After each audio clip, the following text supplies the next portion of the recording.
We are family. I got all my sisters with me. Love that song. Grew up with that song. Welcome back to the channel. We are going to participate in the My Bookish Family Tag today. This tag, very nondescript, not any prompts involved, just a matter of elaborating on one theme, and that theme is books or writers that turned you into the reader you are today. Now, to be honest with you, that would have me going back into my childhood pretty much. So I'm going to run this through really quick. I wasn't much of a reader as a child. I was a daydreamer. I spent most of my time daydreaming. So what got me involved into reading? Well, every child in my generation was involved with the Dr. Seuss era. And then, of course, Hardy Boys and so forth and so on. Most of these books are very common to children in the age that I grew up with. However, and now let me start to date myself. What really first got me started paying attention to stories was, ironically, TV. Two shows in particular, Twilight Zone and the Alfred Hitchcock Show. Now, these were shows my grandmother used to watch a lot. Loved them.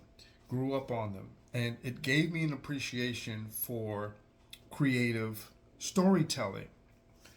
And then, of course, we ended up, my dad was into Mad Magazine. I don't know if you guys remember Mad Magazine, but Mad Magazine used to have this section called Mad Libs.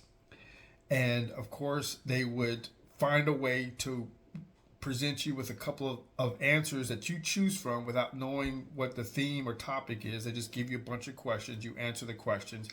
And then each one of those answers fits into a story that they have written. And so you would answer the questions. And then, of course, there would be the question number 1, 2, 3, 4, 5 would collate to a blank space in the story. And then you would take that one matching answer, put it in the matching space, and then you would read the story. And I would write it with a pencil. I'd go back and erase it, and then I'd answer the questions again, trying to be creative, and then go back and read the story again. And you could do that several times. So that got me started. Then this was in my I don't want. It's not middle age. This is my middle school, junior high school, 10 to 14, 10 years old to 14 years old, and then from there, we started getting a chance to visit the library, and then while I'm at the library, of course, because the storytelling—that's what we were there for. I loved the storytelling. But then, of course, you're at the library, so eventually you start checking out books. Now, I don't know how many people remember this, but there was a type of book. Now, I don't know the author. I don't remember the author. I don't remember the title of the stories or the books or anything like that. But there was these create your own ending stories. You would start the story, and then it would bring you to a decision-making point. And it would say, well, if you want to open the door on the right, turn to page 15. If you want to open the door on the left, turn to page 25, whatever. And you would go through, and it would have a whole bunch of decisions or questions that you would have to make decisions for, and it would change the story. I love those. And that's what got me started. And so most of them were pretty adventurous. I loved adventure stories. I started off doing adventure stories, wandering around, mysteriousness, adventure. That's what had my attention. Then, of course, going into junior high and then high school, we got assigned a lot of reading, and they'd give us a list of books that we would have to read over the summer usually, and then create these, come back to school after the break and then have these book reports that we would have to report, stand up in front of the class and present to the class. So at that point, I was really heavily into adventure stories. Children doing children things, not necessarily doing a whole bunch of grown up, they weren't involved in, criminal activity. They were just mischievous. So you had authors like Carol Golding, Salinger, Twain, London. Those were the guys that I got involved with reading those stories. And they were big for school. Then, of course, after high school, when I graduated, I joined the military. There was a huge break from me being able to do a whole lot of reading because my focus was changed. I'm in boot camp. I'm in the military. But as life started to settle and as I started getting into a more constant pattern, that desire to have my imagination sparked rose again. And then I started getting involved in going to the library and checking out books. Now, when I got out of the service and became a security officer, I had a lot of opportunity to read. I was usually working overnights most nights. And I don't know if you guys remember, but in my high school days, I spent most of my time, let me backtrack this a little bit, spent most of my time with my grandmother.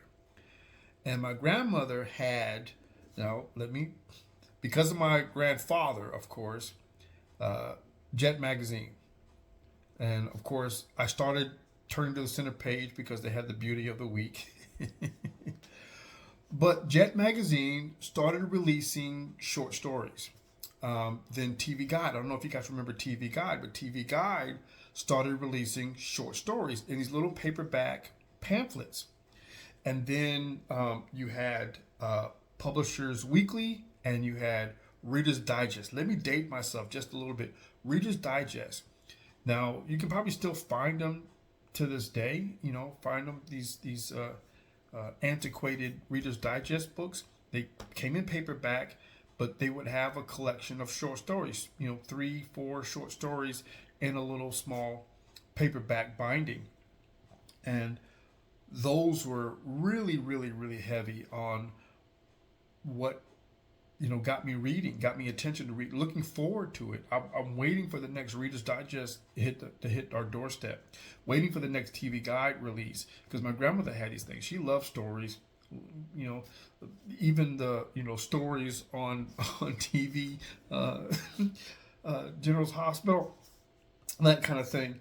And so that really turned for me in my middle school age through high school, and then getting out, and then just wanting to visit the library. I had a youthfulness of being in the library, and that's what really got me started. So I don't have a lot of desire for nonfiction. I don't have a lot of desire for self-help. I don't have a lot of desire for even romance, because I never really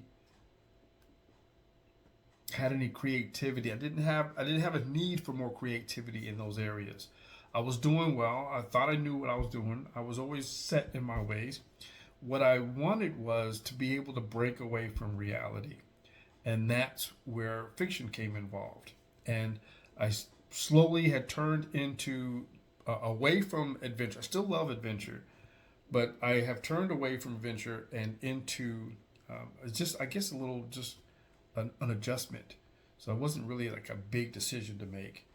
But that's what got me started reading into mystery, coming out and being involved in law enforcement, being involved in personal protection. I got really excited about some of the military adventures, some of the criminal activity, some of the mysterious, crime, murder mysteries. And so therefore that really turned, and that's how I ended up getting into what I read today. And real quick, a lot of people did this tag on, doubled it up with something because it's a real short tag. I want to go ahead and keep it separate and be able to just do a quick video for you guys. So I want to thank Tahlia from Tahlia Nerds Out. She tagged me, and then Gavin from Genre Books, he also tagged me. So thank you for joining me today, and check the description for those I may tag following this video. Love you guys, and as always, y'all keep reading.